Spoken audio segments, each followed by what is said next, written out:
Hello,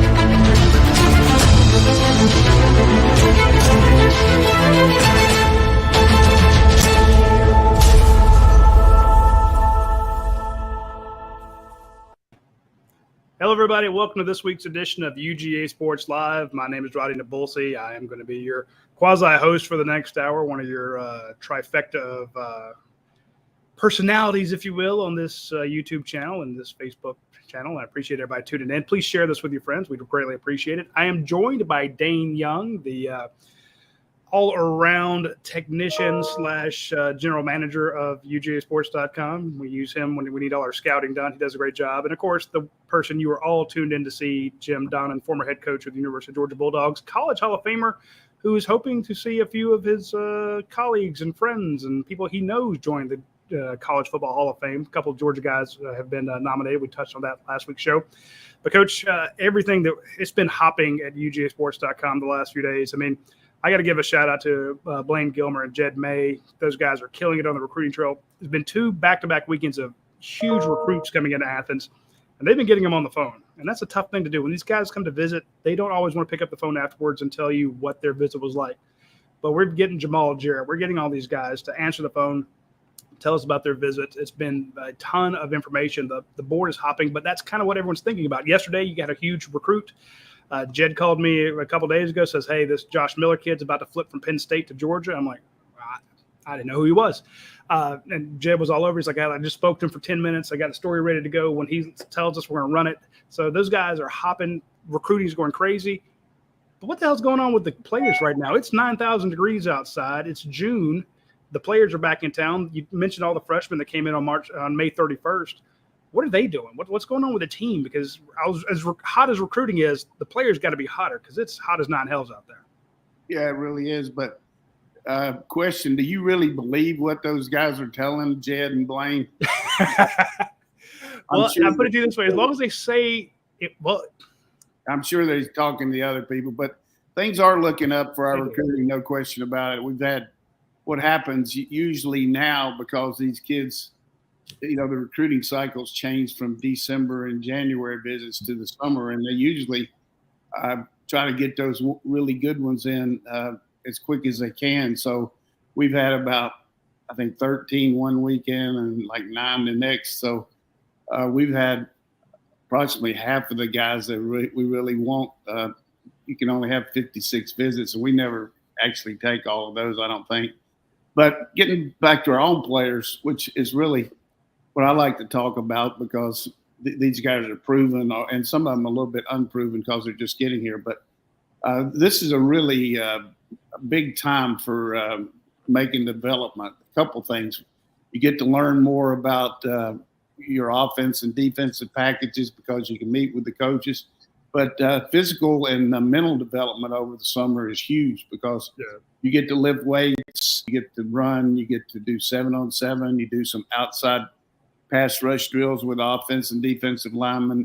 Coaches, of course, can't be there, but they do have some agility drills that the coaches that they are out there with them and get to know some of these younger freshmen and see what they can do. But generally, just it's just where you get that bond of getting to know your new guys seeing what the standards are, knowing who you can count on when it gets tough out there, and when they can hang in there, like you said, the temperature now, they're going to be able to count on them in the game because they really fight through all that conditioning wise. So, and of course, as we mentioned, the recruiting process, which entails not only having kids for visits, but also evaluating kids during these camps. We've had several one-day camps where we had a lot of guys in and tested them and worked them through their drills.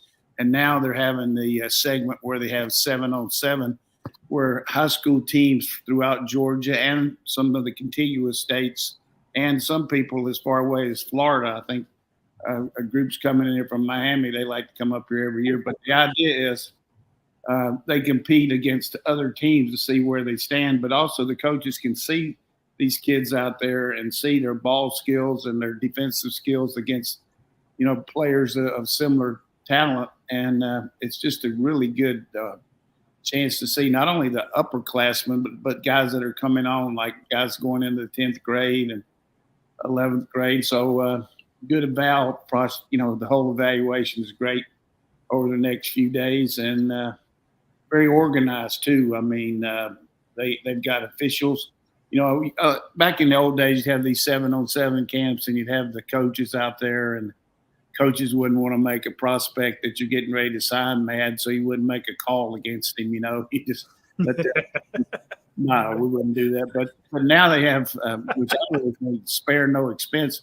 We have three officials per game, so you have one behind the offense, one behind the defense, and one on the line of scrimmage. So it's very. Are these real officials, like SEC officials? Because normally when we go to these 7-on-7 camps, you got an 18-year-old kid, who's blowing a whistle. He has no idea what the hell's going on. No, they're really. We have the ones that we use here for our practices, and then they recruit people around the state to come in and let them get a chance to practice. A little bit being a high school official and getting some, be around UGA, but. The one thing that kind of chaps some of our UGA people is some of these guys have a tendency to start watching our 7-on-7 and watching our guys work out, and then get on the dog and start talking. So I think they have to sign a blood oath now that they're not going to say anything about what they see here. So, which I can understand. That's not fair for them to be able. I know Roddy would like for them to, and he's got people. I was just about to reach out to some of my referee buddies to go, hey, what's going on?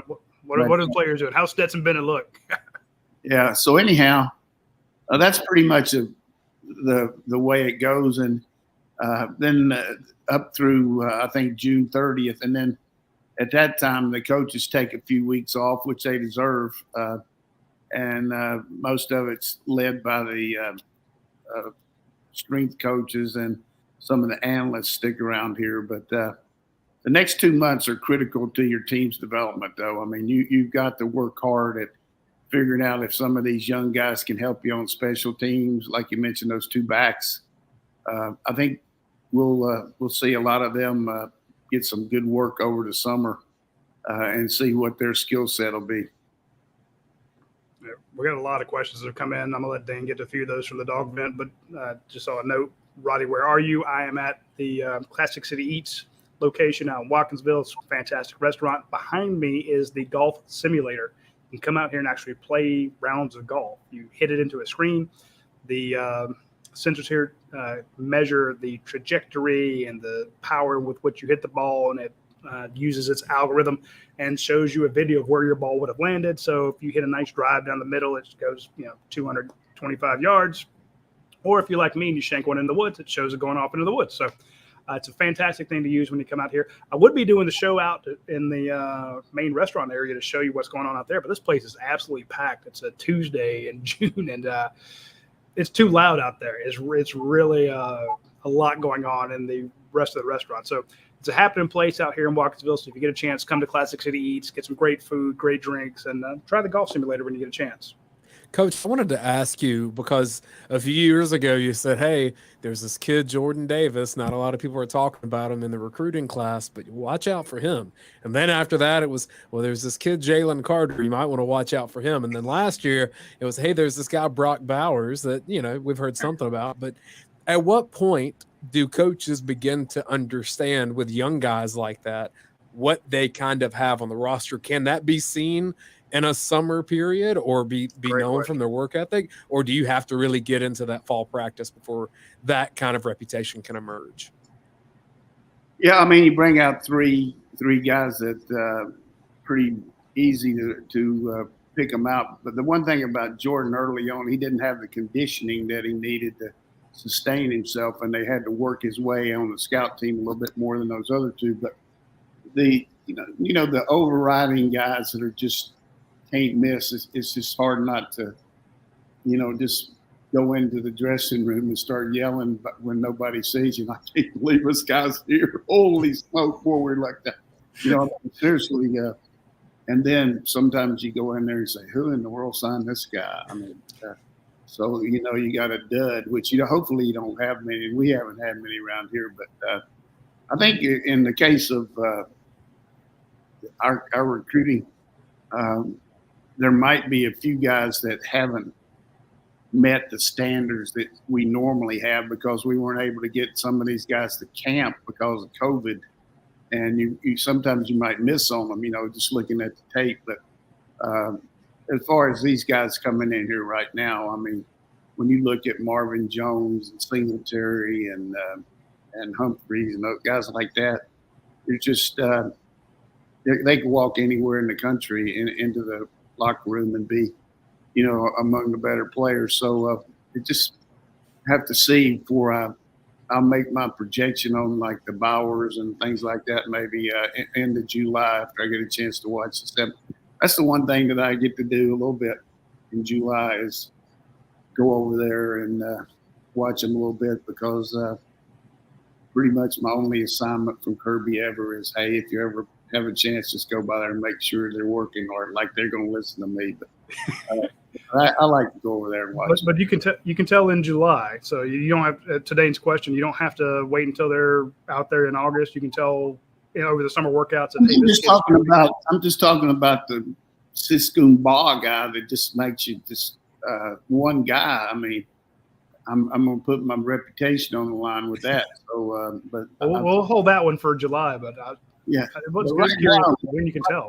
The thing that's pretty good about it, and I was talking to a couple guys when off the air here yesterday about they were asking what freshmen do when they come in early. I mean, it's just so much better when a guy can come in here in January than in June because you just don't have near the time to get ready that you would over 4 months like these guys. And the adjustment is 100 miles an hour compared to 35 miles an hour. You know what I mean? The guy had a chance to get his grades going, to get homesickness out of the way, to be a normal student. Now these guys are just they're pretty much locked in 24/7 here for the next month and a half. Let's get to some questions over from the dog vent at UGASports.com. This is a comment I'm going to get. Rowdy, I'm going to throw this to you. Dog Nabbit says, who's Bulldog Bob? Bulldog Bob is a fantastic insider at UGASports.com. She is probably worth the price of admission alone. It is somebody who's very well connected at UGA, and I would not put out their name to reveal it, but I will say this. I genuinely don't know who it is. I would spell the name. I don't know who it is. Well, it's hypocritical of me because I don't want I want all of Kirby's secrets out so that we can report them and tell all our readers, but I don't want our secrets out. So I will flat admit I'm a super hypocritical person when it comes to that. We do have a great series of insiders at UGASports.com, and here's the thing: no one's 100%. I'm not 100%. Well, maybe Coach is 100%, but that's not fair. The rest of us are not 100%, but Bob is like 99.999% right, and he doesn't speak a whole lot. And one of the best bits of advice I got from Coach Donnan when he started joining us on this show and reading our stuff, he's like, "You talk too much." It's like remember what was it? E.F. Hutton, Coach? Like when E.F. Hutton talks, everyone listens. And I'm like, yeah, I do kind of go off at the mouth a little bit too much. But Bulldog Bob was doing that forever. You can't summon Bulldog Bob. He's not going to pop up every time. But when he does, people pay attention because if you don't say a whole lot, and you spoke when it's the most important, it takes off. Just like Coach Donnan. We'd have him on once a week. Everybody tunes in because they got to hear what Coach Donnan's going to say about last week and this upcoming week. So Bulldog Bob is a legend, and is definitely worth the admission at UGASports.com. Let's go to Rex Farrell. A pair of questions. I'll split them up. It says, Coach, what are you hearing on SEC expansion with the Pac-12 grant of rights running through 2023, same as the Big 12? Word on the street is teams like USC, UCLA, Oregon, and others would want to join the SEC or the Big 10 for the money. Do you see the SEC jumping to 18 or 20 teams in the next 5 years? Who knows? The thing we got to do first is get Oklahoma and Texas in here and see what happens. Everybody said, they're going to come in quicker than 2025 when their actual deal runs out in the Big 12, which, is money driven. I mean, they got to pay a heck of a penalty if they come out before that. So, but I would say talking to my scribes around the country and people, and I think down the road we're going to have the mega conferences where we're going to have maybe 3 big conferences, and then it's basically the haves and the have-nots, and the people that really want to go for it and have the big time programs are, probably going to split away from the NCAA, get their own packages as far as TV. Everything's going to be structured based on the mega conferences. So you can see, 3 big conferences with like 15 to 18 in it. What was the second part? Oh, yeah, it's a whole different question. It says, bonus question for you. Growing up in Burlington, North Carolina, that puts you right on the line of demarcation between Eastern North Carolina vinegar barbecue and Western tomato-based barbecue. What style is your favorite? Do you have a favorite barbecue restaurant in North Carolina? This guy's trying to eat at my heart here, really. I love that question. That is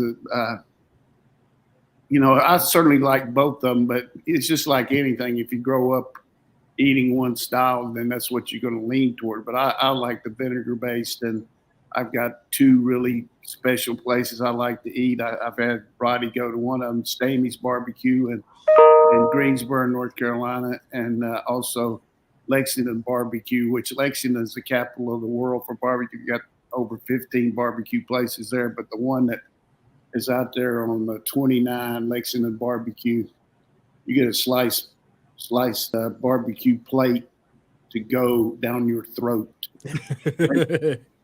And sweet tea to make a bulldog break its chain, and their hush puppies, and they have the red slaw, the slaw that's just made to go down easy. So this guy here, we need to give him a membership. He just brought out some really good memories for me. But I know this, when I was growing up in Burlington, we had this place that was really good, but the guy ended up closing. His name was Jake's Barbecue.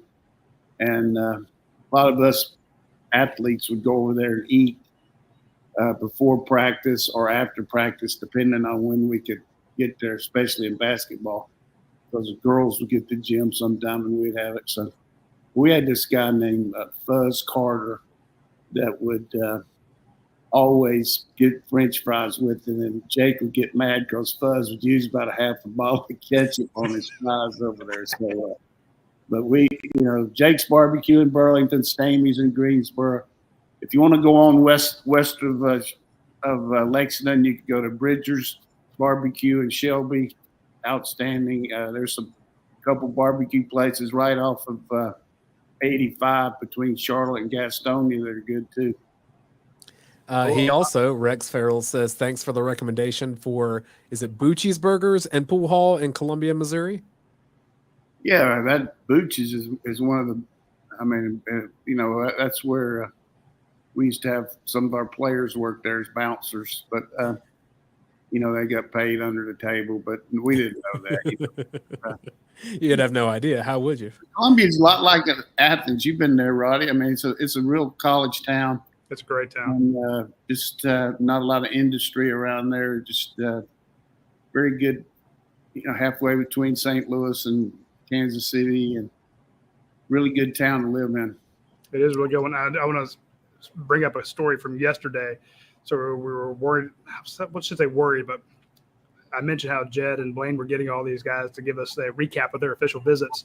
One of the guys was Jamal Jarrett, the number 2 defensive tackle in the nation. He's telling me, Jed saying, yeah, he's up in this area in North Carolina. I'm like, oh, I know where that area is. I know where the barbecue area is in that joint. So here's the thing, Jed. If for some reason you don't get him, I'll take off Wednesday and ride up to North Carolina just to be sure we get that Jamal Jarrett interview. Yeah, like, you sound very excited about it. I said, well, there's this place called Stamey's. And if I can go up there and get some coleslaw and some hush puppies and these barbecue sandwiches, it would be worth the story. So yeah. So yes, I had no idea when I went up to see Travis Shaw a few years ago, and Coach got me on Stamey's, and he ruined me for barbecue anywhere else. Well, if you go to Eastern North Carolina, it's a little bit different than you got mustard and vinegar combined there in Central North Carolina, and in Eastern it's mostly vinegar. Places like Parker's Barbecue there in Greenville, which is good, and there's one in Rocky Mount that's good too. So But I would say if you had to have your last meal, I'd go to Lexington Barbecue and thank me later. On the topic of college towns, this is a tease. Later in the show, with the success of my list that Coach Donnan got to make fun of last week of best SEC starting quarterbacks, I have a top 5 list of the least desirable college towns in the SEC. So that's going to be at the end of the show. Well, that'll be easy there. Columbia, Missouri, not on that list. Also, Athens, not on that list. Yeah, so I'll give you the 5, in my opinion, worst college towns in the SEC. Let's get back to questions from the dog vent. This is just fantastic. From Hydrant Chaser, Coach Donnan, is now a good time to go all in on Bitcoin? Hey, I guarantee you that I don't know enough about it to answer that, but don't hold that against me. I'm sorry. What do you think, Dane? I never got in on Bitcoin because I think it's a big grift. So I think now's the perfect time to get out of it. You'll probably lose money in the process. But Yeah. I don't think it's going anywhere. To go in. Oh, okay. Well, just don't bet my paycheck on it, Roddy. Buy the dips, man. It's down 60%. It was Bitcoin was $33,000. It's dropped, plummeted. But here's the thing: if you believe in Bitcoin, now is the time to buy. If you don't believe in Bitcoin, then don't invest in it at all. Fair enough. I mean, that's the bigger question. So, but man, the economy, just the stock market or the up and down in Bitcoin right now, it's not just related to that. It's everything. So it's a dip. So now's the time to buy. If you like. Jason G17, he says, Coach, what are the 5 or 10 hardest stadiums to play in? That's a lot. So I'll just say, what are the hardest stadiums to play in? Whatever number you come up with, if it's 1 or 2 or 3, whatever. Depends on if you got a good team or not. Some of these. Let's assume that you do. Some of these places you just want to get in and realize that it's not going to be easy. Certainly Baton Rouge at night is just it's hard. But one of the best wins I ever had as a coach was down there in '98. Both of us ranked, but I think that's definitely one of them. Another one that was hard for me, and it's not that big a stadium, but it's because of the way the contour of it is. Boise State just goes, the fields here in the stadium just goes straight up, so everything just reverberates. Nothing can get out of there. And very loud, but I don't want to talk about that game. I still chaps my ass. Playing the semifinals. We had them, and a guy forgot to cover a guy on the boundary, and just Ray Charles could have hit the guy. He was so open. Nobody even covered him. But anyhow, SEC, all of them are tough. It's no question about that. But Ohio State coached up there, very loud. Michigan's loud. But if you got a good team, it's not very loud. You can control it. So I think you got to be careful that you give these stadiums too much credit. I think UGA recently has turned into a heck of a home field advantage the way Kirby's got these fans jacked up to, and that's not a homer deal, but it really has been a very good run here lately with our home wins. I thought he was going to say Tennessee because of the height of the grass. Tennessee's a tough place to play, loud, but the grass is so bad. It's hard to believe that's a major college stadium. To me, another one that from a loudness standpoint is Auburn. Just where they have students right down there. It's right in your ear. Tennessee is awful. Clemson's always hot as nine hells. I got two. Our team's got 2 wins right there at Auburn, which I like. No, you want, but again, that's your point about having a good team. Only place, I used to always kid on this show. People listen to us for the last, I guess I've been on here 3 years. I don't know how long, but I used to say, hey, you get in there and pull their pants down because you embarrass them so bad. But we had a guy playing for us that broke open we had a hot route because they would bring all these guys up, and they would look like they were going to rush, and then they'd back them off. But then once in a while they'd rush, just and wouldn't cover our back. So we had a check where we were just going to dump it right over the line to him where the linebacker left. And his name was Keith Derry. He caught the ball, and the free safety literally pulled his pants down, grabbed him from behind, and his ass was showing and running down the field. It was unbelievable. Keith, of all the things could happen to you, you let a guy pull your pants down. Because I used to talk to our players about being embarrassed and stuff like that. He said, well, Coach, at least I gained about 30 yards for it, putting my pants down. I don't even know why I told that. That's a good story, Coach. I love it. Keith. Bare ass running down the field. Roddy, I do agree with you, though, that when Auburn's rocking, and it doesn't happen as frequently in this current iteration of Auburn, but like 2013, I guess 2017, like when Auburn's rocking, it's right there at the top. Yeah, that's very true. I think Georgia's just had some crappy luck in Jacksonville, but I don't think that's the stadium's fault. I think it's just something in the water down there. But I do want to give a shout out to the Georgia fans because Kirby did. And I'll reiterate that it was the Dan Jackson blocked punt and fumble recovery for a touchdown in our series that Anthony Nash has been doing at UGASports.com. We're basically going through Georgia's championship run and looking at each game and pulling out one play that was just, just a phenomenal play, like that 77-yard Brock Bowers touchdown against Georgia Tech, where he should have been tackled 3 or 4 times. Just crazy plays like that. One of them was the blocked punt.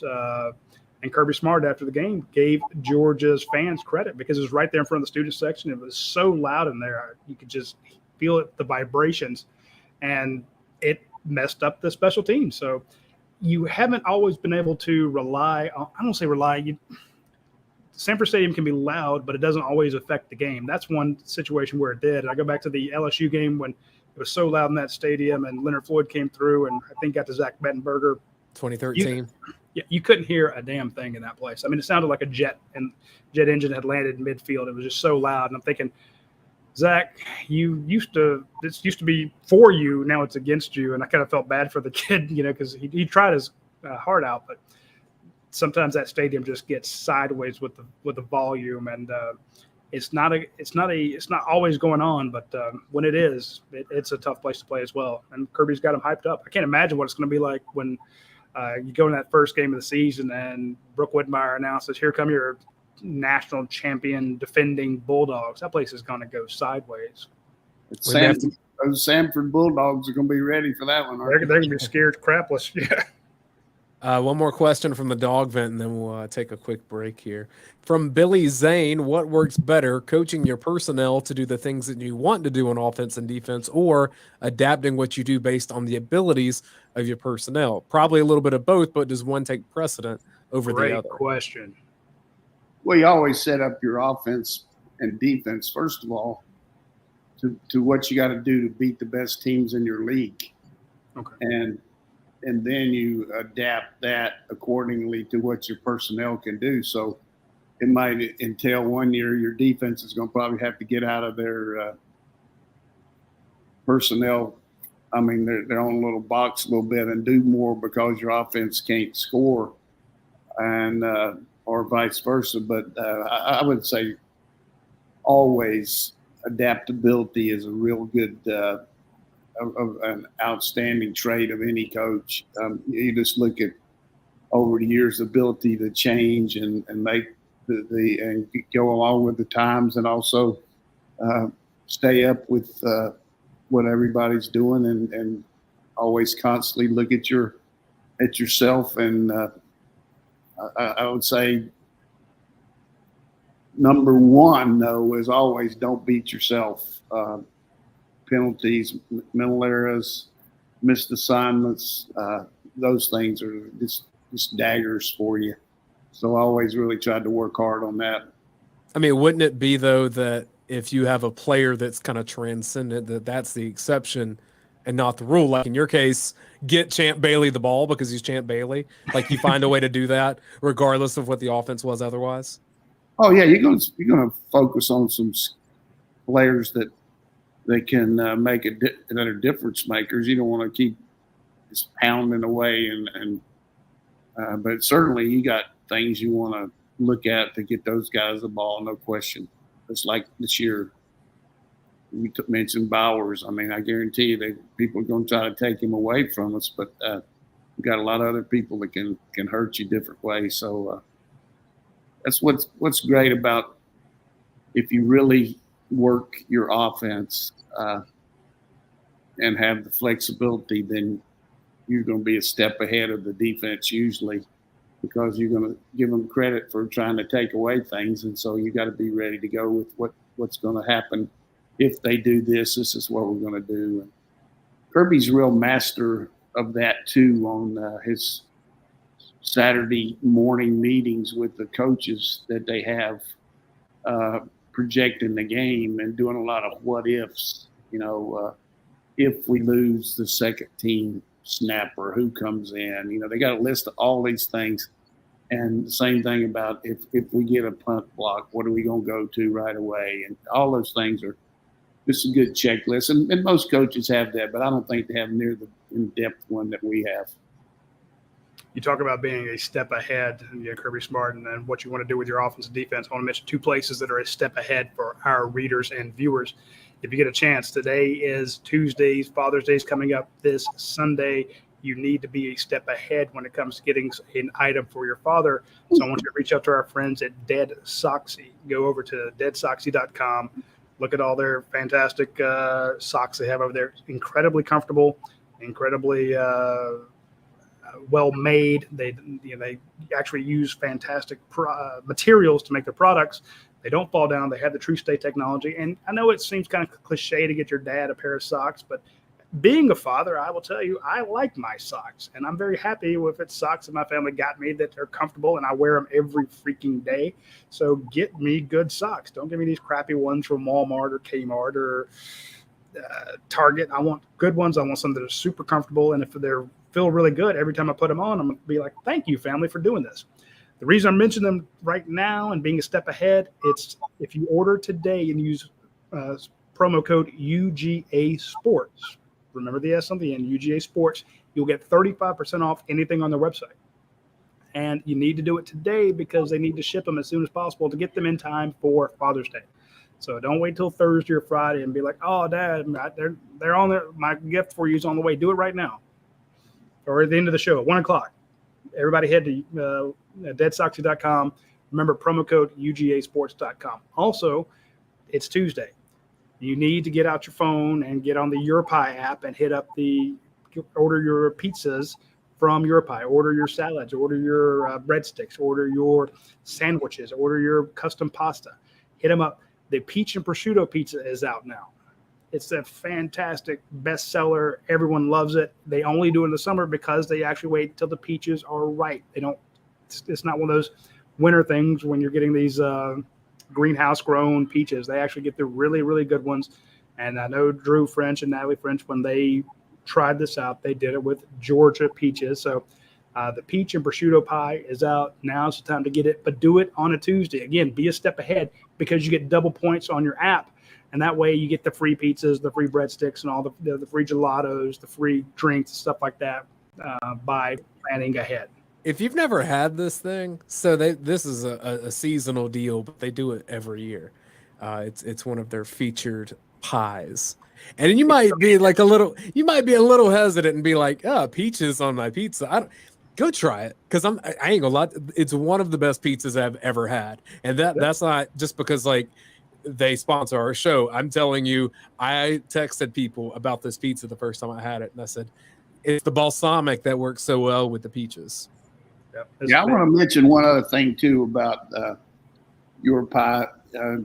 Drew French just had his birthday here a couple days ago, and I reached out to him and said happy birthday. Also appreciate his support, not only of this website, but also UGA. He and Natalie just really tremendous supporters of all the sports. And when you look at his own situation here's a guy that had a really good idea, and he's taken it. What an entrepreneur and what a genuine guy, the way he treats people. I just want to give him a shout out of being a guy that's a really good dog, and I'm glad that we know him and all he does for UGA, like all of these people that sponsor our show. But we got to have a lot of different factors to have a good program, and we got some really good supporters. We do. We also got a lot of questions. We're going to try to get to these a little bit quicker than we normally do because let's hit them. I talk too much. I'll tell you one story here because it reminded me of when I talked about Keith Deering getting his pants pulled down. The defensive coordinator at the time was P.W. Underwood, who at one time was the head coach of Southern Miss and then went on to coach some other places. But P.W. was kind of a gruff old guy. He's a very good guy, but we were just coaching convention and guys were just sitting around talking about things. Some guy brought up and said, who is the best player that you ever missed on and turned down and didn't recruit? Well, there's about 5 or 6 of us, and anybody ever heard of came up, and he just kept on looking at us, and finally he said, well, I can tell you one thing right now, nobody here could ever hold a candle to who I turned down. And we're waiting for it, and he said, I'm from Mississippi, and I turned down Walter Payton. Oh, shit. When he said he turned down Walter Payton? Yeah, Payton went to a small all-black school there in Mississippi, but he said, I looked at the tape, I could hardly see him. He said, in the film, I guess. So he said, but I'm just telling you right now, I'm embarrassed, but I'm telling you guys, I turned down Walter Payton. Yeah, he was a little small, but man, yeah, I don't know how that stuff just doesn't eat at you every day, Coach. I'd be like, I could have. Oh. Yeah, you can't get too caught up in the guys you lost, but some of them difference makers, and you still have a job or not if they go to another school. Well, there's some guys too that like once they get to the pros, like for whatever reason, they're late bloomers or they flourish there or the right situation. And then like you look back on it, you're like, I didn't see that coming at all. Yeah, that happens too.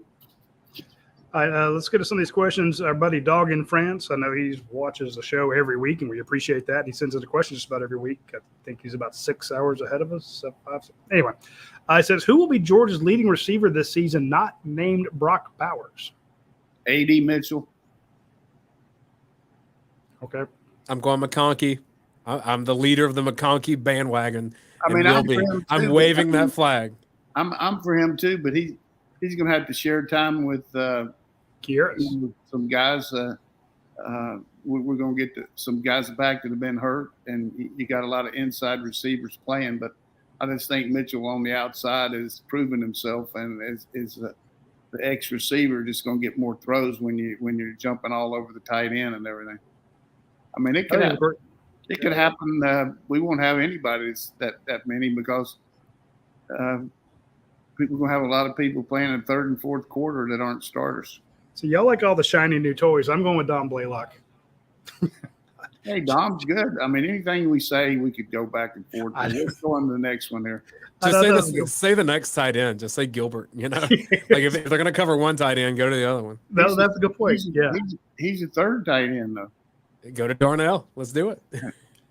Yeah. Speaking of which, a lot of people don't realize this, but Reed Gilbert was one of the hosts on this past official visit weekend. He was showing one of the guys around. So people are like, "Oh, he'll never play at UGA." Well, hell, he's recruiting for you, so that's pretty good. Is any kin to Eric Gilbert? Coach, on the official site, it says Eric Gilbert. They're brothers. So I know it says. I just call him AG, but he looks good. Those guys. That's a critical issue on an official visit. Can you imagine how much time a guy's spending with the player compared to the coach? And they're going to be talking to him, really kind of opening up their thoughts about what they're going to do. And, hey, is it really like this? And that's something we used to really spend a lot of time on deciding who the actual host was going to be.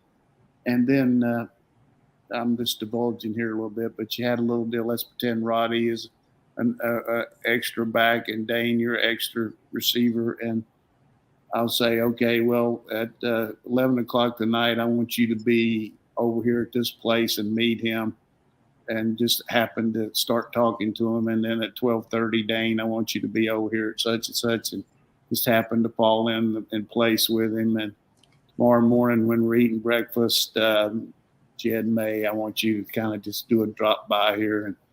And I mean, it ends up that a lot of these guys inadvertently get to see him, but you don't want to have a situation where he's with the same guy the whole time. So you got to spread it out there and let them get some different input there. One of my favorite things in that video that they put out of Jordan Davis being back in Athens and sitting in Kirby's chair and surprising him in that meeting was that one of Kirby's first questions was, has he seen the recruits?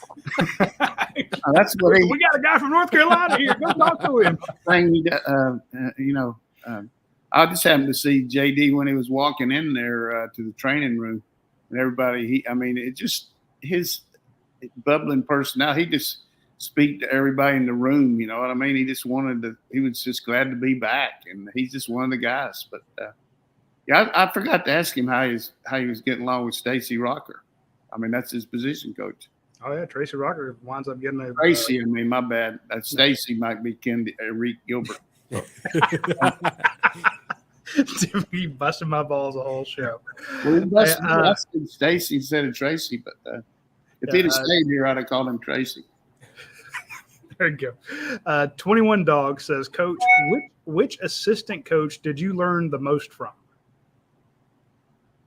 About what to do or what not to do? He didn't say. He just you could go both ways. He just said which don't ever do that again. I'm telling you, over the years, I was with some really good assistant coaches, and I was with some really horse shit too. I'm talking about. That's the only way to describe it. Fair, absolutely fair. Just, it's unbelievable they could have a job coaching in college, but so anyhow, tough. That's tough. I can tell you the guys I learned the most football from that were Joe Gibbs and for sure on the field stuff with Joe Gibbs, watching the Chargers and the Redskins practice and talking to him off the field. And but I would say the 2 years I spent with Bill Parcells, we were in the same office back there when we were coaching. You had an offense and defensive coach in the office. You didn't have two offenses. So we shared a lot of ideas about what to do and what not to do. And then over the years, I had access to talking to him and Belichick and people that work for him. So Charlie Weiss. So I'd say Parcells. Okay, that's a good one. Our buddy out in Texas, Dallas Dog, says, which freshman running back sees the field first, Branson Robinson or Andrew Paul, and why?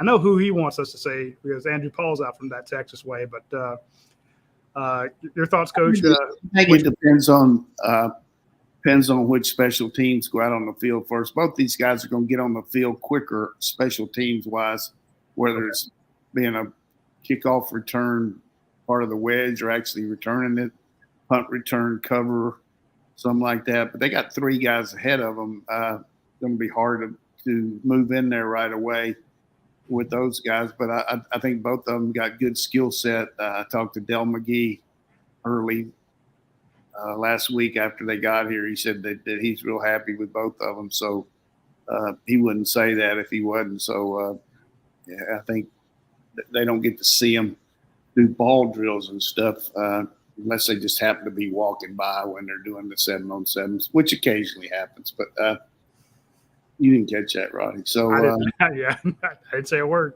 So anyhow, that's an inadvertent deal. But I think both of these guys have a really good feel for the game. Paul really pennies from heaven getting a guy like him from Texas.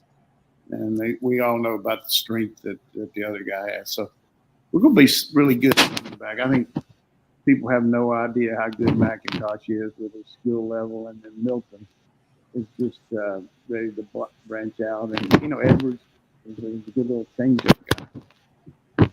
Cover up your mic, Coach. I just wanted you to not hear that last part, my boy. I'm going to go with Branson Robinson, just because, check my thinking here, Coach. Those guys are going to get in towards the end of the game. The game's out of hand, and Kirby likes to run the clock out. We've seen these 8-minute drives in the fourth quarter. You just run the ball. And to me, that's between the tackles, strength on strength, just run the clock out, and just handed that big power back. And there you go, run right there behind that guard, and let's get 5 yards and move the chains, and let's get the hell out of here before anybody gets hurt. Yeah, I mean, that could happen, but he's got to beat Paul out to be the fourth guy out there too. Yeah, just a guess on my part. It's just on build. I don't know. 2,616 yards Andrew Paul had in his senior season, and we had him at 300, and 400 yards his last 3 games of high school football. 16 touchdowns in the last 3 games. So he's a producer. He's a steal. Yeah. I mean, recent history says that about 3 running backs get significant carries at Georgia during a season. And if injuries happen, then it goes to more. But like 4 and 5 have to be ready, because it takes one injury to be in that mix to be in those 3 getting carries. True. They might just run Edwards the whole game after the game starts to get out of hand too. Yeah, I could see maybe one of these 2, McIntosh or Milton, being a little bit more go-to guy than maybe we had the split between White and Cook too. I could see one of them really surfacing and they're both really good, so one of them might really take the bull by the horns. Speaking of really good, I want to mention our friends over at Academia Brewing Company. They have some live music coming up. They do stuff like this every Sunday, so you need to swing by Academia Brewing Company, check it out. They have their Hell's Babes is back, another beer. It's a lager brewed with peaches. Fantastic, and goes for a good cause there. So get that and a peach and prosciutto pie from your pie, and then you'll be like the best Georgian in the state. Yeah, they've got their Publica Coffee Blonde in there. There's so many. I can sit there and just go through their Facebook page and tell you about all these, the free music or the music they have out there, and all the different beers that keep popping up. It's just ridiculous. Of course, their IQ IPA is a huge winner and wins all these awards. They have wine Wednesdays and then game nights on Wednesdays as well. Game nights on Mondays and then trivia Tuesdays. Point being, if you watch this show and you're coming to Athens, you say, hey, I need a recommendation for where to take my family out to eat. There's a lot of places we can recommend, but one of the top ones will always be Academia Brewing Company, not just because of the brewing, not because of all the great beer, but it's great food, and there's always something neat going on out there. You're looking for a place that's hopping. You're looking for a place where if you go there, you can watch the Braves game, watch the big streak they're on, or you can go sit and have beers with your friends in the lounge area, or you can sit outside, enjoy the nice weather, maybe in the evening, not right now when it's 900 degrees, but it's just a great place to go and check out to visit. Also, when you're on that side of town, you're very close to places near and dear to my heart, Athens Ford. So you're like, hey, let's go see what the new Fords look like. Let's go see the new Broncos. Let's go see the Ford F-150 electric vehicle. Let's go check out all the new stuff out there, and let's actually go see a dealership that has cars on the lot. I know that's a rarity in these times, but they actually do have vehicles out there, 200 of them to be precise. Swing by our friends at Athens Ford, check them out. If you need service, we mentioned earlier in the show, being a step ahead. Let's get your AC checked out. Let's get your brakes checked out. Let's get the oil change, stuff like that. Swing by our friends at Athens Ford. They do fantastic service. They don't try to upsell you on services you don't need. They don't come in and tell you need more fluid for your brake lights, or for your brake signals. You don't need the new improved windshield wipers that repel alien invasions. They don't do any of that kind of garbage upsell type stuff. They do good work and they're honest. So it's tough to find in the auto industry, and they just celebrated 10 years. And I noticed that our GM out there, the owner out there, was giving away Cartier watches to people who had been around 10 years. So they value their employees, and that shows in the service that they give to you. So visit our friends at Athens Ford when you get a chance. How's your son liking his car? He loves that Toyota like more than me. He loves it more than me. So, of course, that doesn't take a whole lot. But no, it's nice to have. He was driving that old truck without AC, and now he's working at the beach, and he's like, Dad, when I get off work, the AC works. This is lovely. Plus, me and his mom feel so much better knowing that he has a side impact. airbags and all that stuff. He's living on his own, working to get ready for college this year. So I feel comfortable knowing he's in a safe car. So it feels easier. CCUGA says, what do we know about Joshua Miller? Joshua Miller is the Virginia offensive tackle / guard who was a Penn State commit until this past weekend. Then he flipped to Georgia.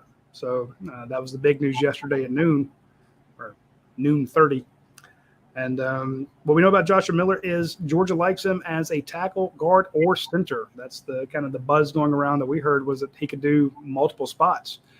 Coach, is that your swing man? Is that your guy that you bring in? That a lot of times you do that. I mean, you're probably going to take 5 O linemen this year, but I think in the case of Coach Searles coming in here as a new coach, they're going to be any coach you bring in is going to have some people that he might have access to that you might not known about. I didn't know about Josh Miller at all, based on previous recruiting. And Virginia area, Chatham up there where he's from, is very close to North Carolina, and North Carolina recruits it. So he's probably had a chance to look at this kid in a camp earlier.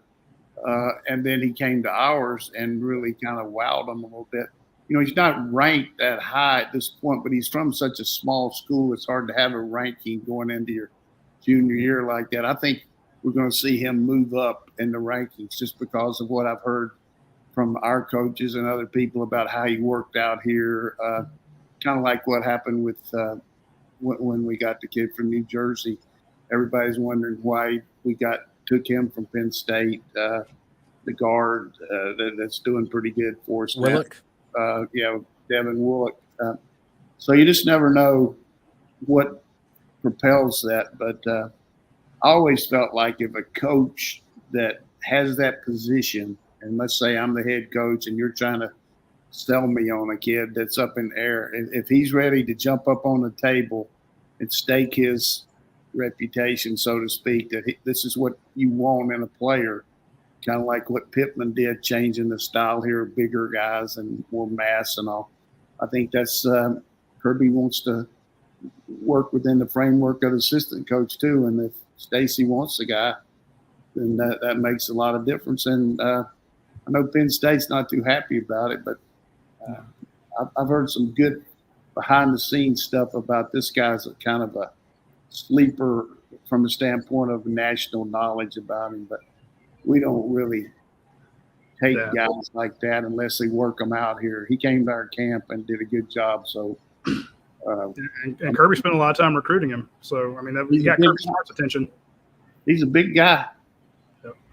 I always like to look at the other teams that were in the running, teams that are trying to flip this kid. LSU and Texas A&M were in on him. So it's not like it was you're going up against, Sisters of the Poor and, directional school U. So there are some big teams that wanted him as well. I was reminded that Penn State plays at Auburn in week 3 this year. And then I thought about it, and I don't know what Penn State fans think of James Franklin. Like, they haven't been in contention for a title or anything, but maybe they're okay with that. We know Auburn with Harsin has been a little bit of a rocky road. That could be one of those games that, like, it spirals downhill fast for the loser. Like, I'm already seeing games like that on the schedule pop up. That's going to be a fun one. Riley, who seems to ask a question about Arch Manning every week, Riley says, another Arch question, if you will. If, and I know this is a big if, Coach, if we land Arch Manning, who will be the person most responsible? I'm assuming he means in the Georgia staff. Oh, I was getting ready to say Cooper. His mama. Very, very fair. Yeah, Arch himself. But it's gonna be a family decision, that's for sure. But I would say Kirby. He's the one constant that they're going to base it on, who the boss is, and certainly all these assistant coaches that are involved, like Munkin, and have a lot to say about it. But usually the kid goes to school because of the system and the head coach and all that. But now NIL means a lot too, and there's going to be some heavy NIL involved in all these big guys. So I'm not sure to what extent that'll be, but you don't worry about who gets the love when you get a guy. I mean, that was a good question, but I would say Kirby would be the difference maker here. That's a good one because we get, people say, well, who landed him? And that's always the kind of reputation. Who did you get? So I see why he's asking that. I mean, would this be a Monkey guy? Would this be a Kirby guy? Yeah. Good question. And I think, I worry about Alabama. I don't care what anybody says. I worry about them.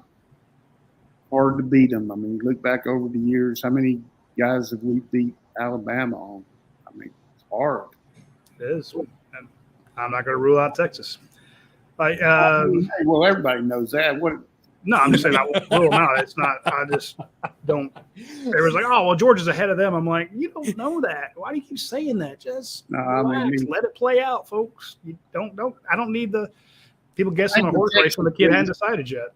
I think the Texas visit will be a lot of an economical visit there. I mean, gotcha. All right, do you want to give them your list there, Dane? Here we go. The top 5 least desirable college towns in the SEC. And I'll take reactions from both of you as I get them. Number 5, Texas A&M, College Station, Texas. I haven't been. All right. That's hearsay. I can't tell you shit about it. I haven't been. Yeah, it's not that great. Number 4, Tuscaloosa, Alabama. I would disagree with that. I mean, I think it's a good town. The people I spoke to about Tuscaloosa rave about it. So I've been there twice, but we were in and out, and I just know getting out of that place is a pain in the ass. But then getting out of Athens is a pain too. So, all right, I've heard good things. Number 3, Gainesville, Florida. Hellhole. Hey. Anything you say about them, just say it. Go ahead. Number 2, Starkville, Mississippi. Oh, who's going to be 1 if they're 2? And number 1, the hottest place on the face of the earth, Columbia, South Carolina. Yeah, that's a good toss up there. So did a good job on those, buddy.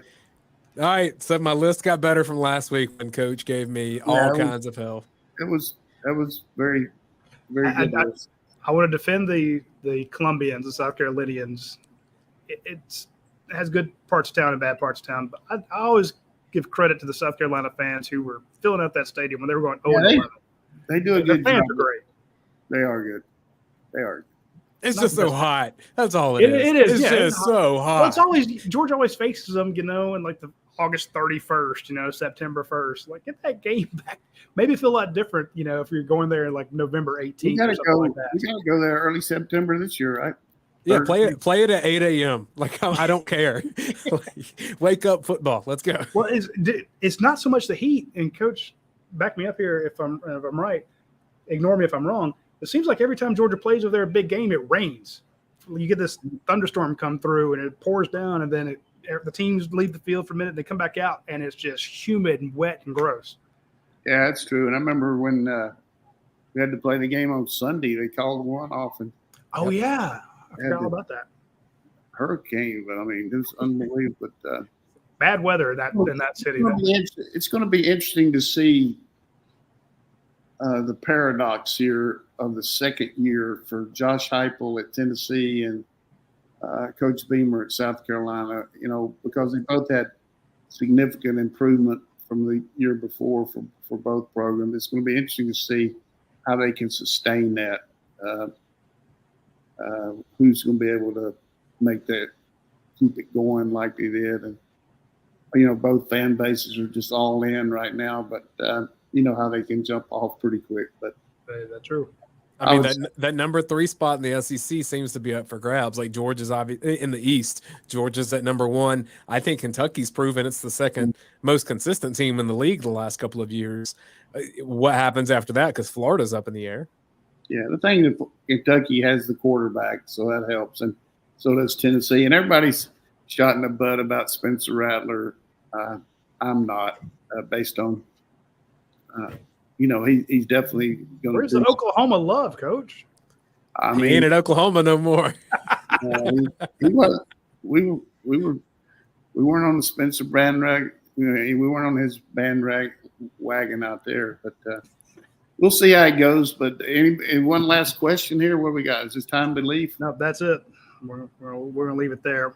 I'm sure we'll hit up some. I got a couple other questions, but we're running a little bit late. We'll save those for next week. So again, folks, be sure to share this with your friends. We really appreciate when you do that. It means a lot to us. And put your questions into the chat area, and we'll save them for next week. We'll jump on them. I want to give a big shout out to our sponsors, of course, Athens Ford, Your Pie, Academia Brewing Company, and Dead Soxy. And again, jump on that Dead Soxy deal. UGASports is the promo code, 35% off for Father's Day. So do that quickly. Don't wait till tomorrow or Thursday, and then you're kind of screwed. So jump on that quickly. And again, tune in to us next Tuesday at noon. We will have more from Coach Donnan, and we will answer more of your questions then. We'll see you next week. Take care, folks. Happy Father's Day, everybody. Happy Father's Day. Happy Father's Day.